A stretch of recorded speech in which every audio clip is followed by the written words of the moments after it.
Health insurance എന്ന് പറഞ്ഞ് ഒരു പോളിസി നമുക്ക് എടുക്കണമെന്നുണ്ടെങ്കിൽ നമ്മൾ വളരെ ട്രാൻസ്പാരൻ്റ് ആയിരിക്കണം.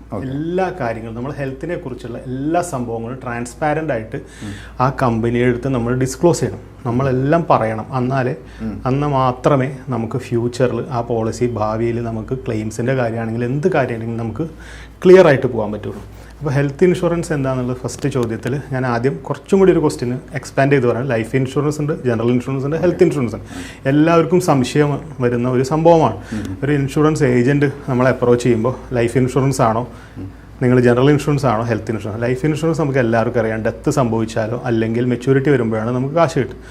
ജനറൽ ഇൻഷുറൻസ് അതേപോലെ നമുക്കറിയാം, വെള്ളപ്പൊക്കം വന്നപ്പോൾ നമുക്ക് ക്ലെയിം കിട്ടി, ഫയർ, അതേപോലെ തന്നെ തെഫ്റ്റ്, ബർഗ്ലറി, ഷോപ്പ് കീപ്പേഴ്സ്, അങ്ങനെയുള്ളതാണ്. പിന്നെ വെഹിക്കിള്, അങ്ങനെയുള്ളതിനെ നമ്മൾ ജനറൽ ഇൻഷുറൻസ് കാറ്റഗറിയിൽ പെടുന്നു. ഇത് നമ്മുടെ ഹെൽത്ത് ഇൻഷുറൻസ് നമ്മൾ ശരിക്കും പറയുകയാണെങ്കിൽ ഇപ്പോൾ ഈ കൊറോണയൊക്കെ വന്ന സമയം തൊട്ട് നമുക്ക് കുറച്ച് ആളുകളും കൂടി അവയർനെസ് പതുക്കെ വന്നു തുടങ്ങുന്നുണ്ട്. പക്ഷേ നമ്മുടെ ആൾക്കാരെ അക്സെപ്റ്റ് ചെയ്യാൻ കുറച്ച് ബുദ്ധിമുട്ടുണ്ട്. കാരണം അതിനെക്കുറിച്ചുള്ള ഒരു ക്ലിയർ ആയിട്ടുള്ളൊരു നോളജോ അല്ലെങ്കിൽ ക്ലിയർ ആയിട്ടുള്ളൊരു സ്റ്റഡി നമ്മുടെ ലൈഫിൽ നമുക്ക് വന്നിട്ടില്ല. അപ്പോൾ നമ്മുടെ ഒരു ഏജൻറ്റോ അല്ലെങ്കിൽ കമ്പനി അപ്രോച്ച് ചെയ്യുമ്പോഴാണ് നമ്മൾ ഇതിനെക്കുറിച്ച് അവെയർ ആവുന്നത്. പ്രത്യേകിച്ച് ഹെൽത്ത് ഇൻഷുറൻസ് പറയുമ്പോൾ തന്നെ നമ്മുടെ മെഡിക്ലെയിം പോളിസി എന്ന് പറഞ്ഞു കഴിഞ്ഞാൽ ഹോസ്പിറ്റലിൽ അഡ്മിറ്റ് ആകുമ്പോൾ നമ്മുടെ ഹോസ്പിറ്റൽ ബിൽസും അതിന് റിലേറ്റഡ് ആയിട്ടുള്ള എക്സ്പെൻസും നമുക്ക് കിട്ടുന്ന ഒരു പോളിസിയാണ് ഹെൽത്ത് ഇൻഷുറൻസ് പോളിസി. മെഡിക്ലെയിം പോളിസികൾ എന്ന് പറയും. അത് നമുക്ക് ഇൻഡിവിജ്വലായിട്ട് എടുക്കാം. ഫ്ലോട്ടർ പോളിസി, ഫ്ലോട്ടർ എന്ന് പറഞ്ഞാൽ നമ്മുടെ ഫാമിലിക്ക് എല്ലാവർക്കും കൂടി എടുക്കാം.